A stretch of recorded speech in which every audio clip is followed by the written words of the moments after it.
Defendido por altas montañas calizas, replegado sobre su cultura y sus antiguas tradiciones, sin contacto con otros pueblos, rodeado solo por vascos, el Goierri guipuzcoano, el alto valle del río Oria, constituye un auténtico islote interior en el corazón de Euskal Herria.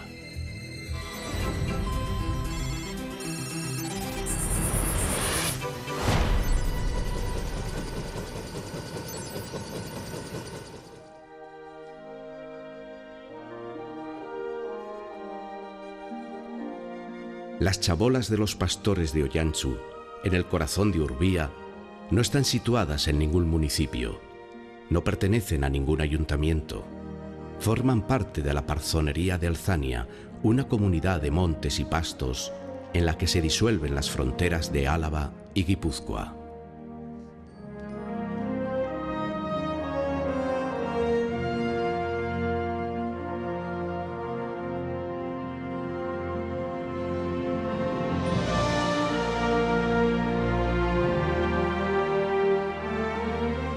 Hacia el norte, una barrera de picos rocosos separa a estas campas habitadas por los pastores desde la prehistoria de los valles húmedos que caen hacia el mar.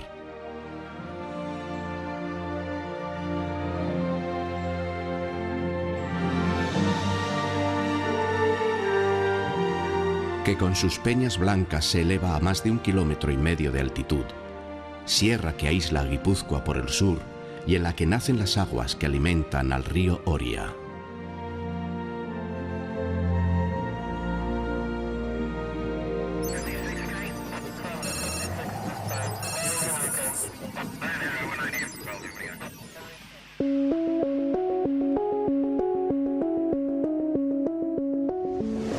Más de 1000 metros de pendientes y paredes oscuras separan a los pastores de Zerain de los prados altos.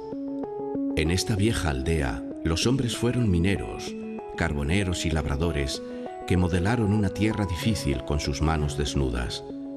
Estos antiguos caseríos también fueron testigos de las últimas guerras de la caballería medieval.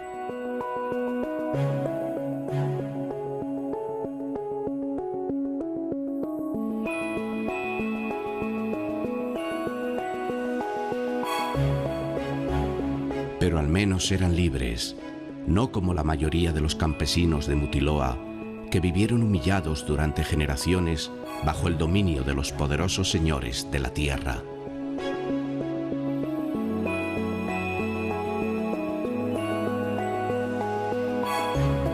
De las minas de Zerain y Mutiloa bajaba el hierro hasta el tren de Ormaiztegui con su viaducto centenario, que los milicianos de la República cortaron con sopletes y dinamita en su retirada.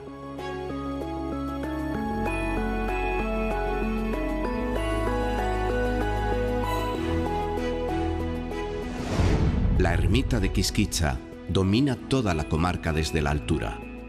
Los valles que están a sus pies, sobre todo el de Santa Lucía, han vivido toda su historia indecisos entre su pertenencia al Goierri o a las tierras altas del Urola. Labradores desprotegidos, aunque unidos en su devoción a esta ermita.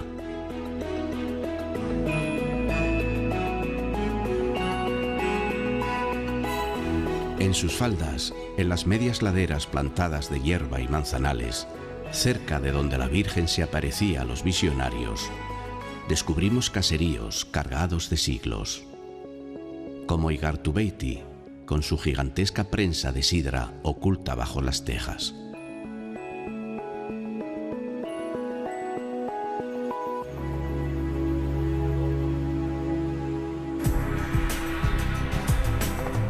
Del cordal que une Quisquicha con Murumendi brotan las aguas que nutren el escondido embalse de Arriarán, con el frente de su presa convertido en una gigantesca escultura que solo desde el aire podemos contemplar en toda su potencia.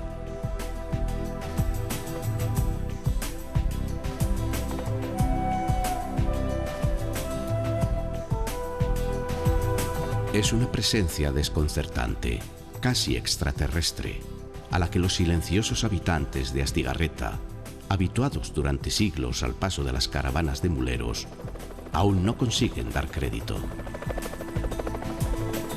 Atravesando los bosques de Argisain nos aproximamos a Videgoyan, un pueblo de 2 cabezas, fruto de la unión reciente de las viejas aldeas de Goyach y Vidania, que comenzaban a quedarse despobladas y decidieron juntar sus fuerzas.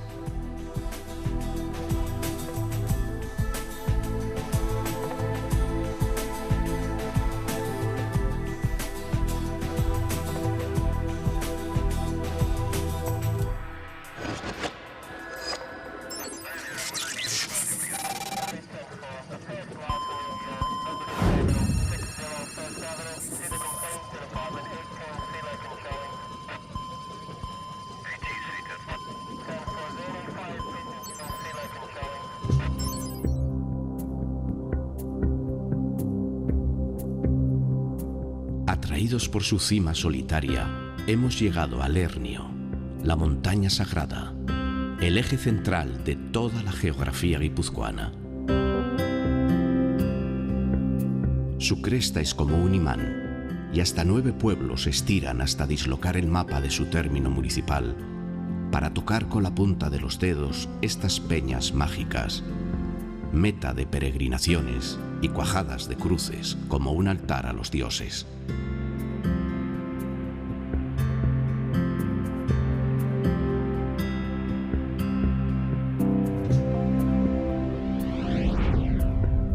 Lo que comparten también desde hace muchos siglos es el uso de los jugosos prados de Acategui y Celatún, mítico lugar de encuentro de los pastores y de las rutas de antaño, antes de descender abruptamente hacia Regil.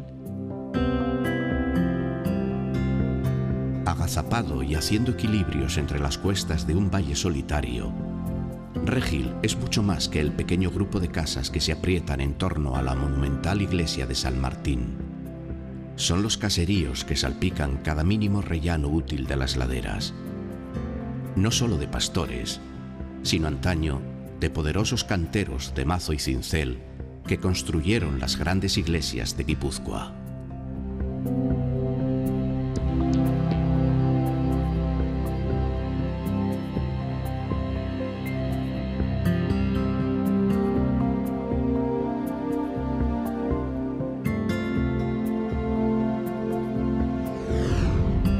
Recorremos hacia el este la loma ondulante del Lernio, buscando un paso accesible para descender a su vertiente norte, desde la que ya se divisa la línea de costa. Colgada sobre el lomo de una colina, a caballo entre 2 valles, aparece Alquiza, que durante muchos siglos, antes de conseguir ser un pueblo independiente, vivió a caballo entre el sur y el norte, dominada alternativamente por Tolosa y por San Sebastián.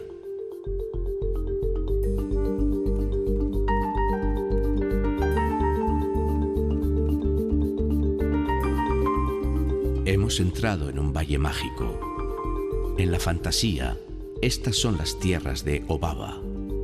En la realidad, las dulces colinas de Asteasu, salpicadas de caseríos y recorridas por una maraña de caminos que convergen al pie de la torre de San Pedro, desde la que el reloj, visible desde todo el pueblo, marca aún el ritmo de la vida.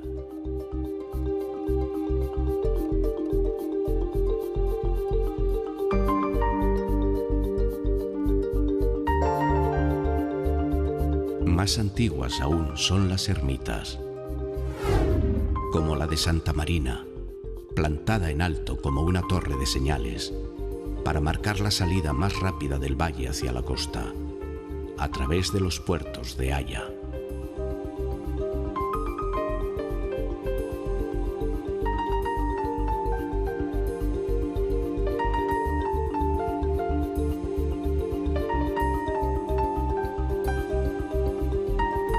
Este es el valle más amable de Guipúzcoa, el más soleado y el de perfiles más suaves, con una tierra fértil de huertas generosas y sabrosos frutales.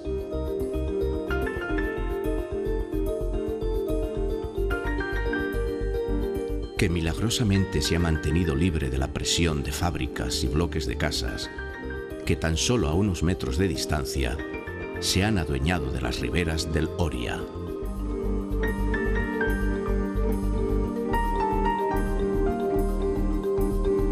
Vamos camino de Andoain.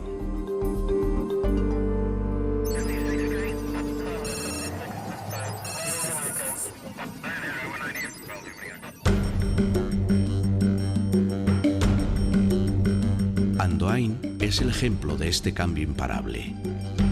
Aquella tranquila aldea situada en la confluencia de los caminos de Navarra y de Castilla, tras la explosión urbana e industrial de los años 60 del siglo XX, se convirtió en una ciudad de más de 15.000 vecinos.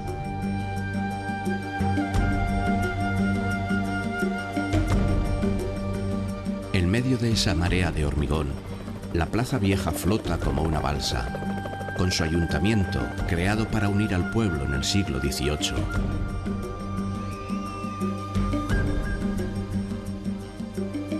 El frontón de piedra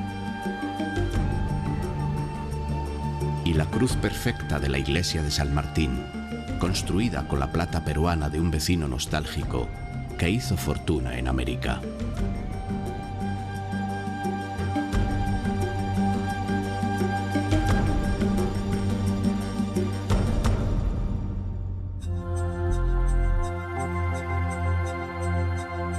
Para buscar las raíces más profundas de Andoain, hay que alejarse del valle.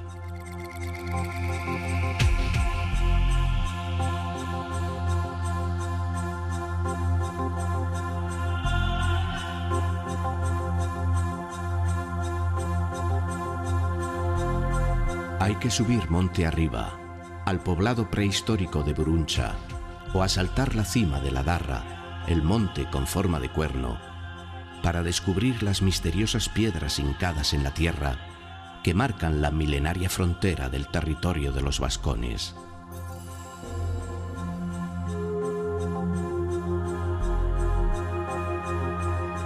Así enterraban los vascones a sus muertos, y este es el más occidental de esos cromlechs funerarios.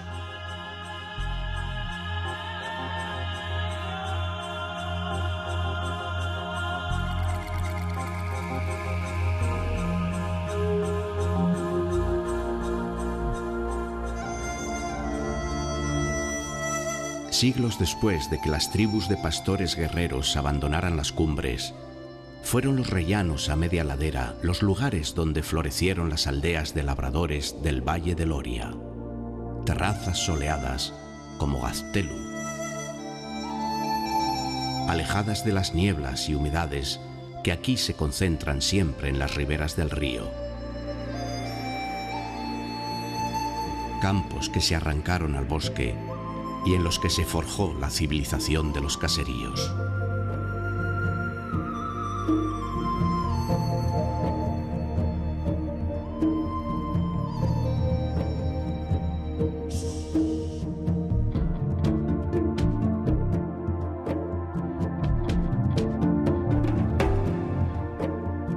En el fondo de los valles y en los lugares de paso forzoso de los caminos se asentaron los linajes guerreros.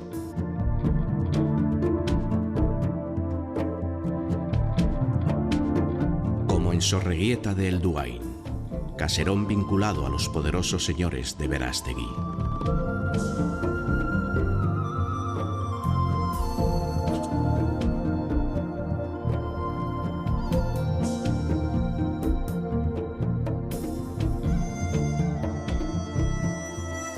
Desde aquí el camino se ensancha y las aguas del río Celay nos arrastran hasta Tolosa.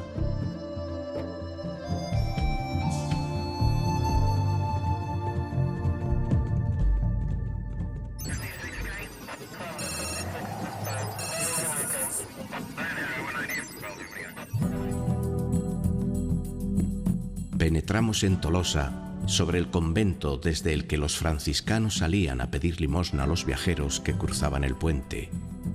Este era el camino de Navarra.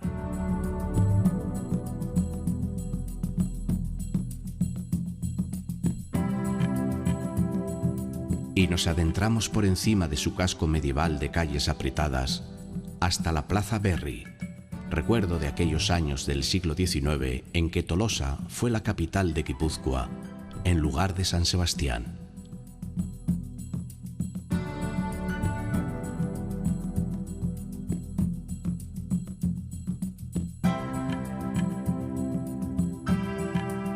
Aquí se celebraban también las corridas de toros, a las que tan aficionados fueron siempre los tolosarras. Hasta que en 1903 pudieron levantar el coso que todos querían en las campas de Lascoain. Tolosa se fundó en un meandro, pero los vecinos excavaron un canal donde hoy está la calle Grosabel para convertirla en una isla en medio del río.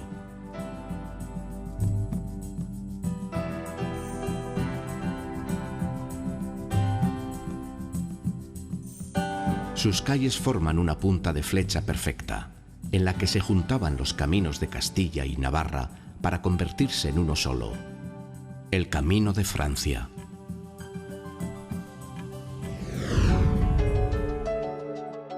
Escondida en la boca de una estrecha bajada lateral del Oria, está la iglesia de San Salvador de Olazábal, fundada hace 1000 años, cuando Guipúzcoa nacía por primera vez a la luz de la historia.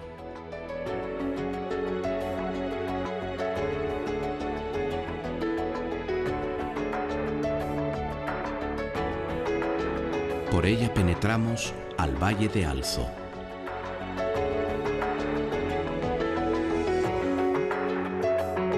No sabemos cómo serían los guipuzcoanos de aquella época, pero sí que en esta parroquia se criaban hombres extraordinarios,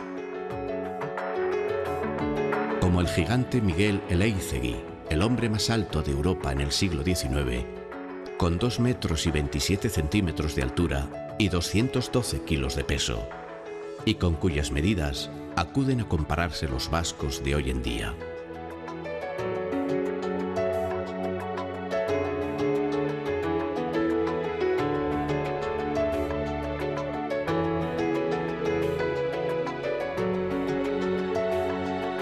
Aunque los vecinos de Alzo no eran gigantes, sí lo pueden parecer varios de sus caseríos de piedra y roble, algunas de las granjas más bellas y monumentales de Euskal Herria.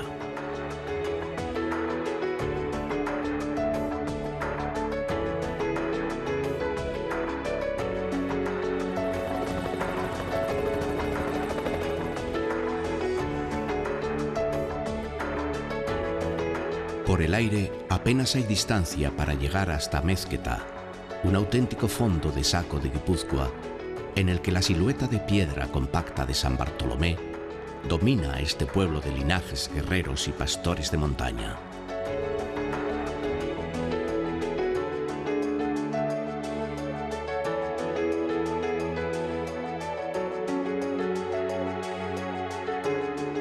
Igual que las cimas de Balerdi y Chindoki, dominan el valle.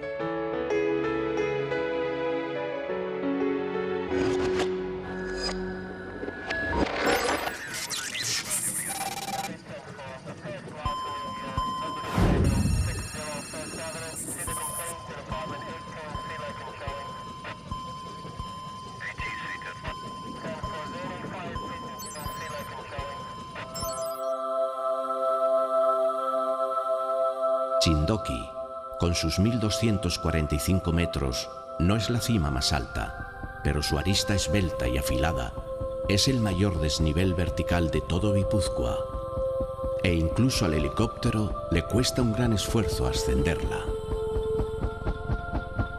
Pero merece la pena.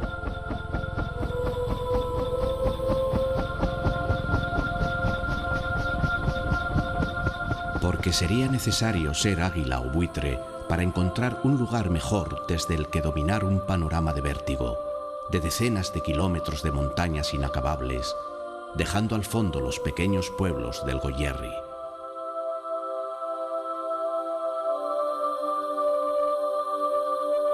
No es extraño que la misma diosa Mari, la madre de la tierra, escogiera este lugar para vivir.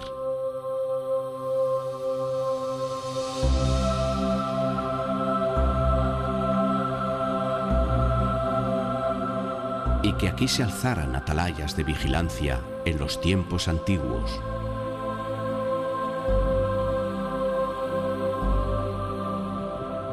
Chindoki es el último pilar de la Sierra de Aralar, donde el ganado pasta aún en libertad.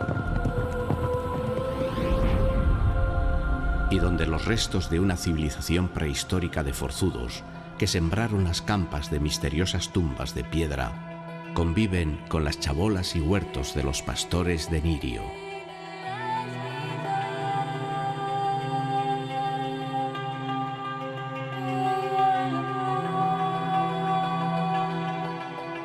Enirio es un poblado de hombres casi aislados del mundo que pasan los meses de verano entre ruinas arqueológicas milenarias como si ellos también fueran parte de un tiempo infinito.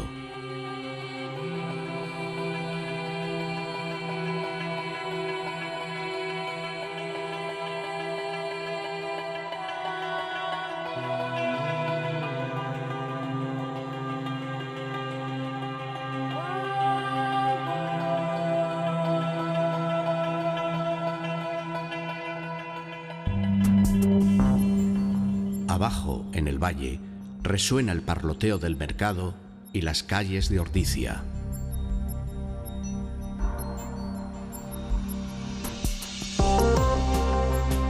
Que casi se confunde con el rugido incesante de los talleres y las fábricas de trenes de Beasain. Dos mundos tan próximos y al mismo tiempo tan distantes.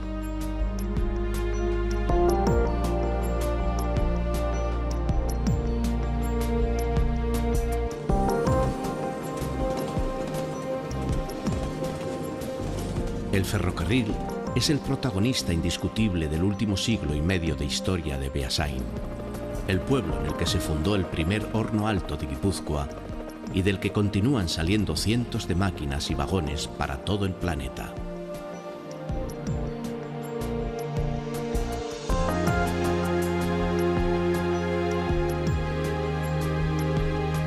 Un pueblo que es una gran fábrica de 500.000 de metros cuadrados y 15 kilómetros de vías interiores, y en el que sus poco más de 12.000 habitantes se han criado con el silbido de las locomotoras en el corazón.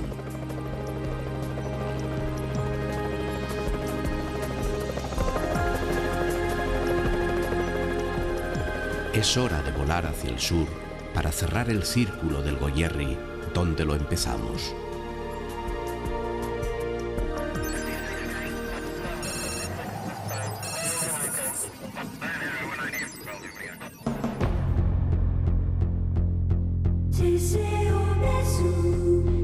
Segura es lo que dice su nombre. Una ciudad segura y amurallada, fundada en el siglo XIII para proteger la principal ruta de Castilla hacia Francia de los asaltos de los bandoleros procedentes del Reino de Navarra. Por sus calles pasaron interminables caravanas de príncipes y mercaderes.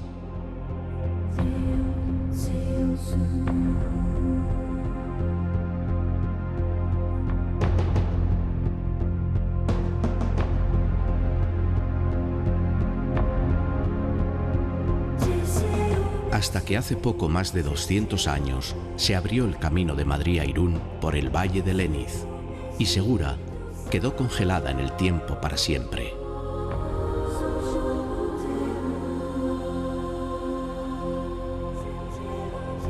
Lo mismo le pasó a la silenciosa Cegama, que en el siglo XIX llegó a tener más de 150 albergues para viajeros que bajaban de Álava, o que acumulaban fuerzas para iniciar la subida al Paso de San Adrián.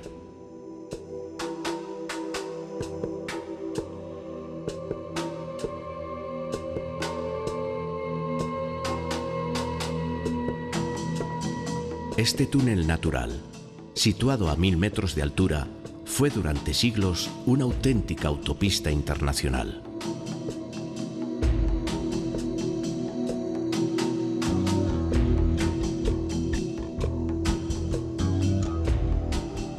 Una lista inacabable de viajeros, que incluye hasta reyes y emperadores, se vio obligada a agachar la cabeza para salir del agujero oscuro y silbante de San Adrián y enlazar con la calzada de Salvatierra.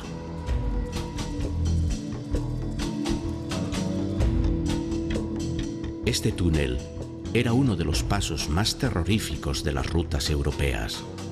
Las nieves del invierno, las amenazas de las fieras salvajes y las emboscadas de ladrones y asesinos convertían al paso de San Adrián en un auténtico calvario para los viajeros.